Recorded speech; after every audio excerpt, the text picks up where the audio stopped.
Here are the 5 things that will get you rejected, or worse. Last week, I attended a workshop on fraud at the nation's biggest college admissions conference. It was led by these 2 no-nonsense NYU admission officers, and honestly, it was the best session I attended. Guys, they're not talking about small embellishments like boosting the number of hours per week on one of your clubs in your activities list. They brought down the hammer. I'm talking fabricated transcripts, shady agencies, and completely fake schools. Applications denied, offers rescinded, some schools were blacklisted, and in some extreme cases, law enforcement was involved and people were thrown in jail. Let's start with fake transcripts and forged records. In some of these fraud cases, the NYU admissions officer said that they saw a student had switched schools halfway. But then what they do is they invent this fake transcript from their old school to hide grades, usually very, very bad grades. Other times they'll make their courses look a little bit harder than they actually were. They'll just straight up change grades using Photoshop. Or they'll submit a diploma from a school that didn't even exist. NYU said they have a fraud squad, like literally a dedicated team to flag these suspicious documents. After that, they'll phone, email, contact the issuing school and or a third-party evaluator, then keep digging until the story checks out, or doesn't. Specifically, they're looking for mismatched dates, unexplained school hops, paper official copies, or just other weird credentials that aren't really adding up. So here's what to do. As simple as it sounds, be honest, but more importantly, be clear. If you switch schools or you just had a rough semester, explain why in your additional info section or unique circumstances/challenges section. Please, please, please do not try to bury your bad grades. Now, if a school lets you, withholding a transcript is one thing, but altering a transcript is a blazing red siren. Next up, we have financial aid and FAFSA identity fraud. This is by far the worst crime. And when I say crime, I mean a federal offense. I'm not sure if you guys have heard about this. It's not exactly talked about really often, but there are a bunch of scammers and dishonest actors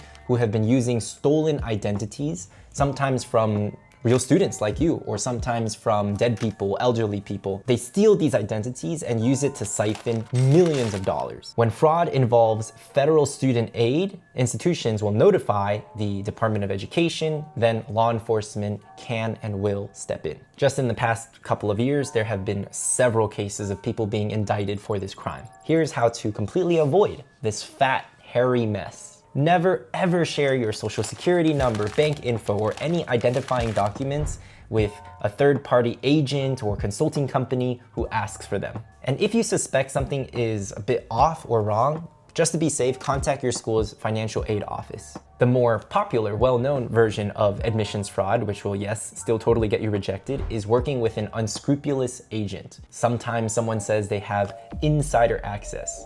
If you hear those words, run like the wind. Take the Varsity Blues scandal, for example. It showed bribery, fake test scores, phony athletic slots, which led to prosecution and prison, especially for the organizers. We can guarantee admission if you pay us. I have a friend in admissions who can push your file. Give us your Common App login. We'll submit it for you. If you ever hear any of these sentences or phrases come out of your counselor's mouth, let's just say maybe they're not the best fit. Do this instead. Never under any circumstances sign away your account. Guys, I've even heard of cases where students gave their logins to parents and parents went in and committed fraud and they changed a few details here and there. So just to be safe, make sure you're the one submitting everything. Let's talk about a question I get all the time, which is, should I, spruce up my activities list, write about a made-up scenario in my essay, take a little bit of, creative liberty? Here's the thing. Anyone can say, I started this service project or I built an app, but admission officers want proof. How many partners do you have? Customers, users? Do you have receipts? Do you have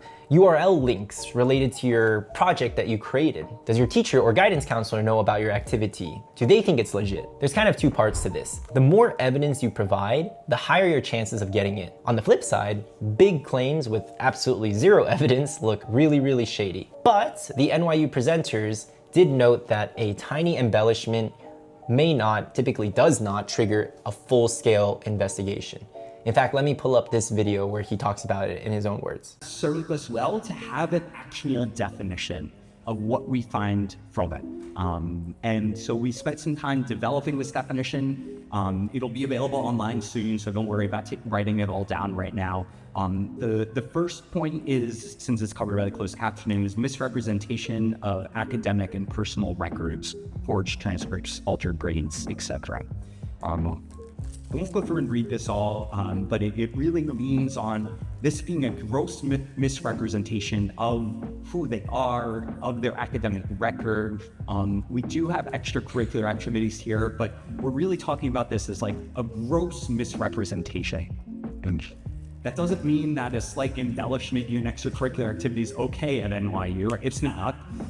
But when we're talking about fraud, and we're talking about fraud to this level, we're talking about entire applications that are misrepresented, or entire pieces of an application that are misrepresented. Still, I can't believe I have to say this every single year, but just don't do it. You know, like changing numbers like this is just so unfair and cheap. At the end of the day, do you want to be admitted for who you're not, or earn a fair decision for who you are? My advice, collect what we here at Elevated like to call stamps of legitimacy. This means if you run a service project or you publish an app, like did you win an award for it?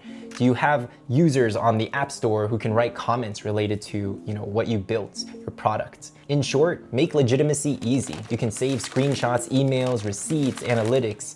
Ask your mentors, your recommenders to mention highly concrete details, dates, numbers, what exactly was your role, what was your impact? Hottest topic of the year, AI. If you use it, does that count as fraud? Will you be penalized for it? Well, using AI to kind of polish your draft is not the same as having it write your story. Don't think these admission officers were born yesterday, guys. They've read thousands of apps. For instance, some schools like Princeton will ask for an outside writing sample, and they also let you submit research portfolios. So if your Common App essay and your writing sample reads wildly different, expect some questions. Here's what we learned after talking to dozens of admission officers at this conference. Many officers accept that students use AI. They're actually kind of chill about it, shockingly. They likened it to asking a friend for help, or even how democratizing internet resources have been. So using your dear friend Chat or Claude to brainstorm angles for your essay, asking it for ways to upgrade your conclusion, tidy up your prose. It's really, really great for researching a school, and learning more about clubs, activities, research programs, things like that. All that is really, really neat. But please don't ask GPT or Claude to write portions of your essay, even very small portions. That's just silly,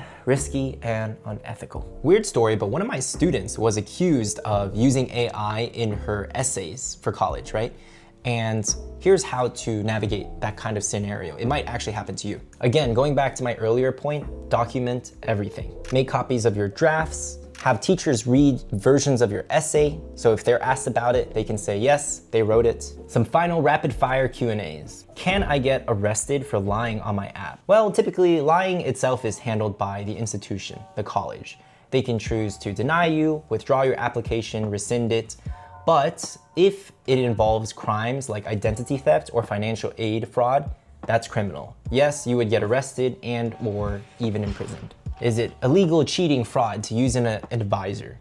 No, reputable advising is totally fine. That's what we do here at Elevated. Paying for bribes, fake test scores, impersonation, changing your activities list to make it look a little bit better, all that is absolutely illegal. Hopefully the line is very clear. If you guys want help getting in the right way, the authentic way, we're really, really good at helping you guys polish and tell the best story of your lives, particularly when it comes to the Common App, the supplemental essays. Our firm has experience editing thousands of essays. So if you want a professional review, check out our site, elevated.school/editmyessay, and you can use this code YouTube15 to get 15% off your first purchase. And if you'd be interested in scheduling a free intro call with me, just check out the link in the comment section below. Oh my goodness, I almost forgot to mention this, but don't forget to like, comment, subscribe. It just really helps us share more of this free content with amazing, terrific students just like yourself. Until next time, my dear virtual little sibling, peace.